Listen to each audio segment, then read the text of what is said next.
Hello दोस्तों। मेरा नाम है आदित्य शिंदे और आज की इस नई वीडियो में आपका बहुत स्वागत है। आज की इस वीडियो में हम बात करेंगे हमारी बी फार्म, डी फार्म और एम फार्म के डिटेल कंपैरिजन के बारे में, जहाँ पे हम सैलरी, स्कोप, डिफिकल्टी, इसका फुल डिटेल कंपैरिजन इस वीडियो में देखने वाले। अगर आपका बी अगर आपका 12th कंप्लीट हुआ है, उसके बाद आप बी फार्म करूँ, डी फार्म करूँ, इसके बारे में कंफ्यूज हो, so this video will definitely help you. Let's start the video. So पहले देखते हैं कि तीनों कोर्स क्या है। हमारा डी फार्म है जो कि 2 साल का कोर्स है, जो एक डिप्लोमा कोर्स है। उसके बाद आता है हमारा बी फार्म, जो 4 साल का डिग्री कोर्स है। और उसके बाद आता है एम फार्म, जो एक स्पेशलाइजेशन कोर्स है।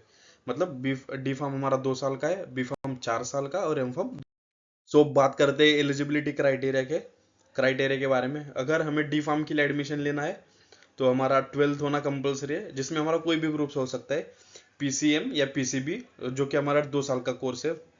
अब बात करते हैं बी फार्म के लिए। अगर हमें बी फार्म के लिए एडमिशन लेना है तो हमारा 12th पास होना बहुत जरूरी है। उसके बाद हमारा पीसीएमबी ग्रुप हो सकता है, लेकिन हमें बी फार्म के लिए एडमिशन लेना है तो हमें एक एंट्रेंस एग्जाम क्लियर करना पड़ता है, जो कि होता है एमएचसीईटी। और उसके बाद आता है B pharm, M pharm. M pharm में एडमिशन लेने के लिए आपका बी फार्म होना बहुत जरूरी है। और उसी के साथ साथ जी पैट करके एक एग्जाम होता है, वो हमें क्वालिफाई करना इंपॉर्टेंट होता है।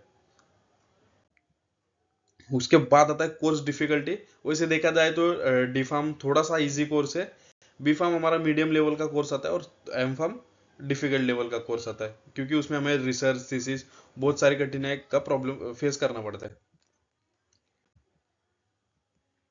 उसके बाद आता है बी फार्म। बी फार्म में हम मैन्युफैक्चरिंग के बारे में सीखते हैं, क्यूसी हो गया, क्यूए हो गया, रिसर्च एंड डेवलपमेंट, और हमारे फार्माकोलॉजी का हम नॉलेज ये पूरे कोर्स में लेते हैं। उसके बाद आता है यम फार्म। यम फार्म में हम रिसर्च एक्सपर्टीज, थीसिस हो गया, थीसिस राइटिंग हो गया, ड्रग डेवलपमेंट और रेगुलेटरी नॉलेज के बारे में हम पूरे कोर्स में पढ़ते हैं। उसके बाद आता है करियर स्कोप। हम डी फार्म होने के बाद as a retail pharmacist, hospital pharmacist, या तो खुद का मेडिकल स्टोर स्टार्ट कर सकते हैं। अदरवाइज एमआर का जॉब हो गया, अदर कोई सेल्स में जॉब कर सकते हैं। उसके बाद आता है बी फार्म में। हमारा बी फार्म कंप्लीट होने के बाद हमारे पास बहुत सारे जॉब अपॉर्चुनिटीज अवेलेबल होती है, जैसे कि हम क्यूए में जा सकते हैं, क्यूसी हो गया, प्रोडक्शन हो गया, फार्माकोविजिलेंस हो गया, अपना रिसर्च एनालिसिस हो गया, अदरवाइज सेल्स या मार्केटिंग में।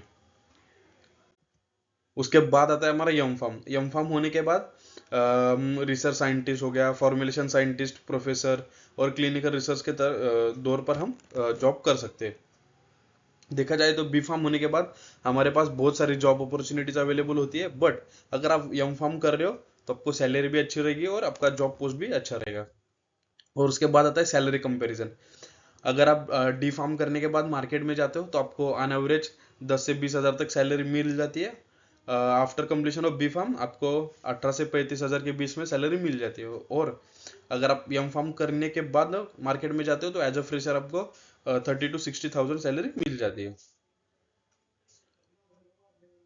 अगर आपको जल्दी मार्केट में जॉब चाहिए तो आप डी फार्म कर सकते हो।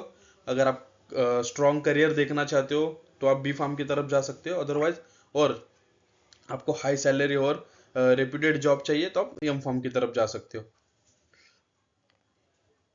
और फाइनल रिकमेंडेशन क्या रहेगा, आप डायरेक्टली बी फार्म का एडमिशन ले लो। बी फार्म के बाद बहुत सारे जॉब अपॉर्चुनिटीज अवेलेबल है। और अगर आपको ऐसे लग रहा है कि फर्दर स्टडीज के लिए जाना है तो आप आगे एम फार्म या एमबीए के लिए जा सकते हो।